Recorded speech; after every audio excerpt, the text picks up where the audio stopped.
Hello everyone, welcome to our channel Code with Sunny, and in this video I will be talking about a famous interview problem called threesome closest, and its index is 16 and it is categorized as medium type problem of the lead code.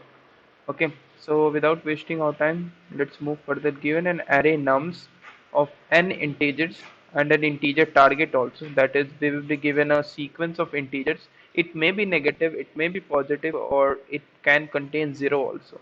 And correspondingly, we have been given a target value, and we have to find out the three integers in the array nums such that the sum is being closest to the target.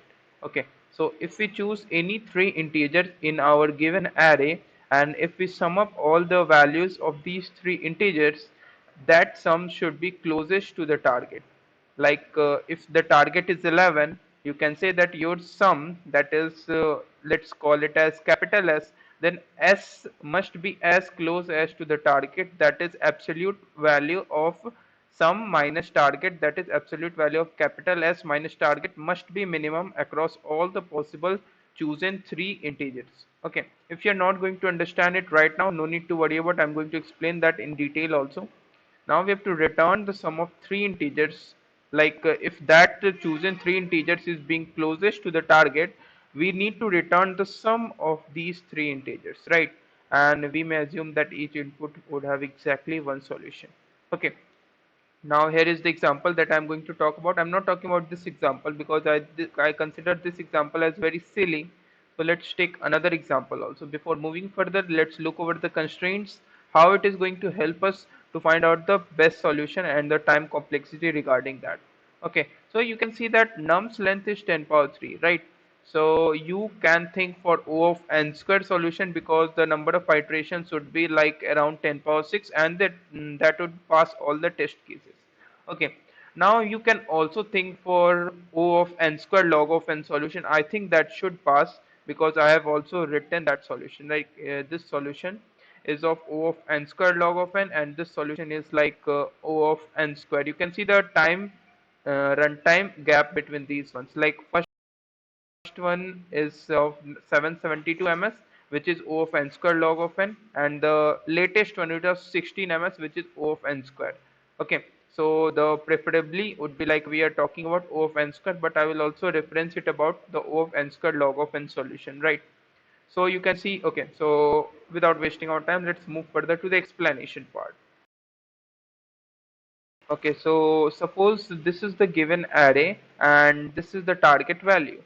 So you need to find it out, that is, you need to choose any three integers such that if you sum up the values of these integers, it will come as close as to the 11. And if this is the closest value, let's say S is the closest value, then you need to return the value of S, right?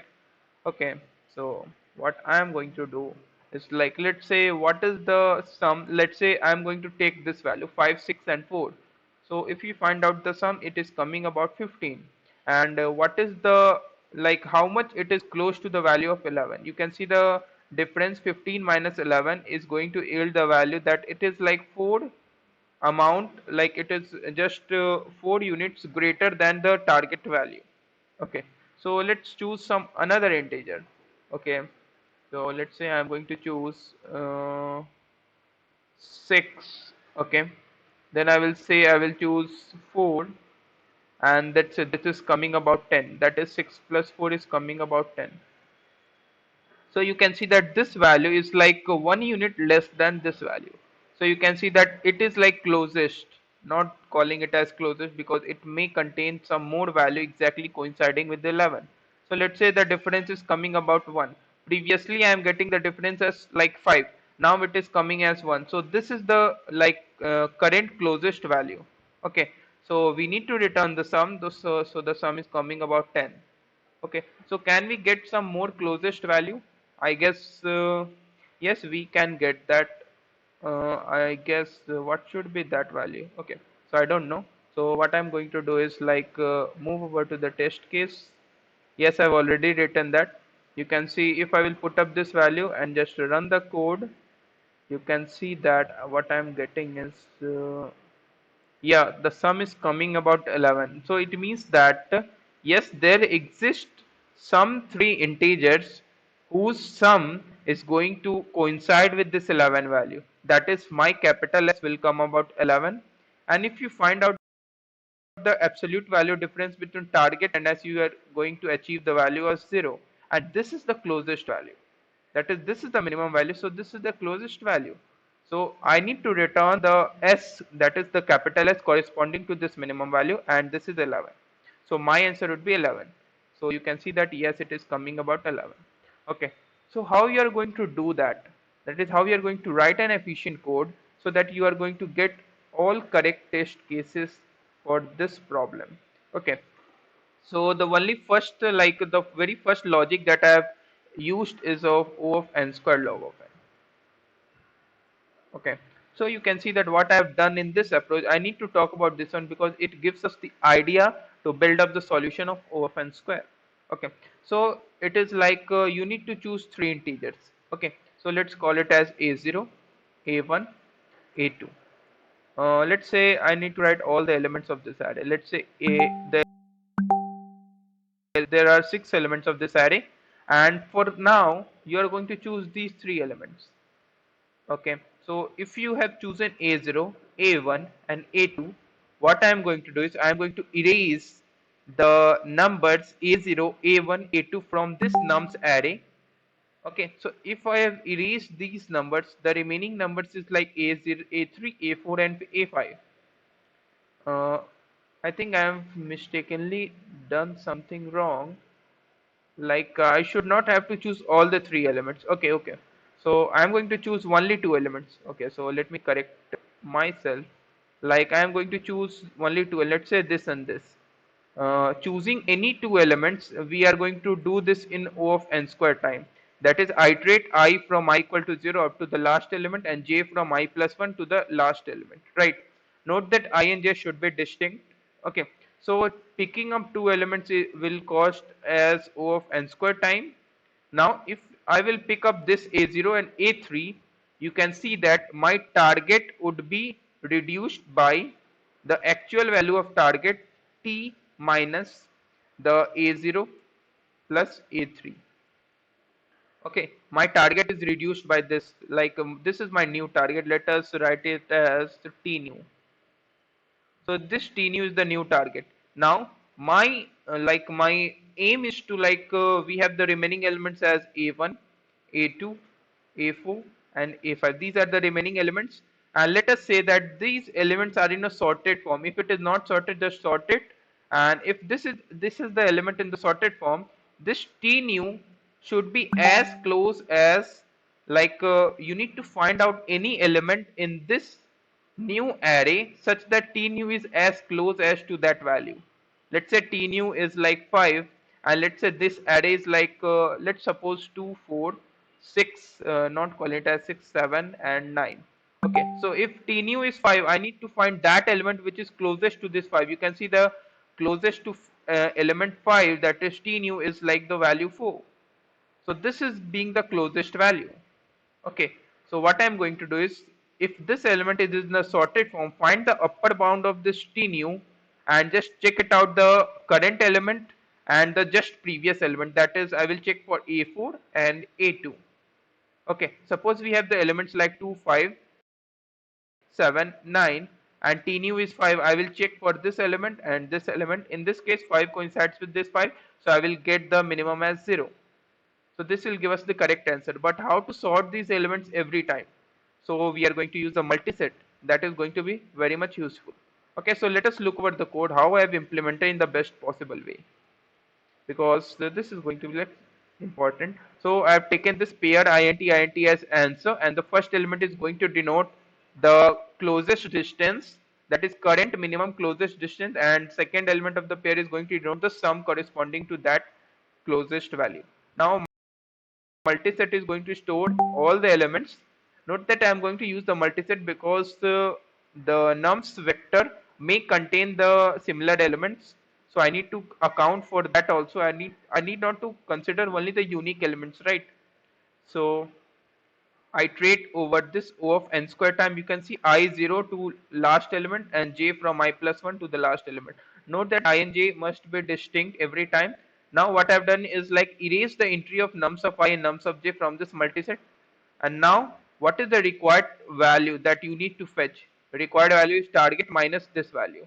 And I need to find out the element that is present now in the multiset which is closest to this required. You can see I can easily do by taking the upper bound and check for the current element and just check for the previous element and take minimum every time. You can see this value. If this is like less than the current answer that I am being holding upon, if this is the minimum answer, just make it as minimum and also fill up the sum, like answer dot second would become this value. And you need to take for this one also, that is first you need to decrease the one position back for this ITR, and just you need to consider for that also. And after erasing that, you need to also ensure that you are going to insert that back into the multiset also for the next processing of a pair. Okay, and finally return the answer. I know the complexity of this solution is not good, but this is like the very first approach that you are going to think upon. So let's talk about O of n square solution approach. Okay, so let's move further. Okay, so let's talk about this approach O of n square. So this is basically a two-pointer approach. So what I'm going to do is like pick up every element. Like before picking up, you need to ensure that the array is must be in a sorted form. Sorted form. Okay, so let's first sort this array to become like -8, then comes -4, then comes -2, and I don't know, the next element is like 4 I think, then it is 5, then it is 6, then again 6, then again 7. Let's count that 1 2 3 4, and let's put 8 elements. So this is 4 and this is 4. Yes, there are 8 elements. Okay, so what I'm going to do is just pick up this current element. Let's say this is the element that is always being included. Okay, so now this element, now the remaining elements are in the sorted form, right? So what I am going to do is like you need to ensure that if t is the target value, let's subtract the current value, let's say nums of I every time. Note that I is going to vary from 0 to the this element, that is you need to choose three elements, right? So it can be over this one. So I is going to vary up to this one. Okay, so t minus nums of I is the required value because sorry, it is the target. So target minus nums of I, let's call it as t. Now you need to choose two integers now, such that okay, so let me say in other words, if nums of I is already chosen, we need to choose two more integers like nums of j and nums of k. We need to choose two more integers such that on summing up this value, or you can also say if you need to choose two more integers such that this sum nums of j plus nums of k is as close as to the value of this t. Okay, now you can easily see that we can easily do this by using the concept of two pointer. Make the first pointer as over this position and the last pointer as over this position. Since the array is sorted, you are going to just find out the sum, like sum 7 plus sum minus 4. Okay, so let's call it as current sum. What I'm going to do is current sum as nums of I. Nums of I is this -8 plus nums of L plus nums of R. So this is the current sum, right? And nums of I is already fixed. Now the thing is like compare this current sum with the actual target value. Okay, now just consider few cases, like if current sum is going to be greater than the target. Okay, now if current sum is going to be strictly greater than target, you can easily ensure or you can easily claim that if current sum is greater than target, you need to just decrease the value of this R. Okay, so since you are maintaining the two pointers, suppose you are increasing this value of L. If you are increasing the value of L, it is obvious that this current sum will increase, and if current sum will increase, we are not approaching to the closest value, rather than we are approaching to the largest value, that is the difference of C minus target will not become minimum. So to make it minimum, if C is like if current sum is strictly greater than target, you need to ensure that you need to decrease R, that is in this case you are going to make R minus minus. And if C is like strictly less than target, you need to ensure that you are going to do L plus plus, that is move left pointer to the one more step. And every time you are going to make like take the minimum answer, and you are going to fetch the correct answer for every nums of I, that is I is going to vary from I belongs to 1 to this n, and every time you are going to say L is like I plus 1 at the beginning, and R is going to like n minus 1, not n minus 1, n. Okay. And every time you are going to use this condition, if current sum is strictly greater than target, just decrement the right pointer, otherwise increment your left pointer. Okay, and each time find out the minimum answer. Okay, so let's head over to the code and find out the best implementation that I have done over here. Okay, so this is the detail. You can see that this is going to store the answer as previously. Now first sort this array. Now iterate over every position of the I, find left pointer I plus 1, right pointer as the last index, and iterate while L less than R. Note that I'm not using L less than equal to R because the chosen three integers must be distinct, like I, L and R must be pairwise distinct. So find out the current sum. If absolute value of this current sum minus target is strictly less than the already found answer dot first, then change the answer dot first and also change the answer dot second, which is the sum. Okay, and if current sum is strictly less than equal to target, just increment L, otherwise decrement R, and finally return this answer dot second, which is the sum corresponding to that minimum, that is the sum corresponding to that closest value. Okay, that is the value sum closest to the target, we need to return that sum. Okay, so this will give you all test cases passed. So if you have any doubts, do let me know in the comment section of the video, and I will ask the viewers to like this video, share this video, and to subscribe to our YouTube channel for latest updates. Thank you for watching this video.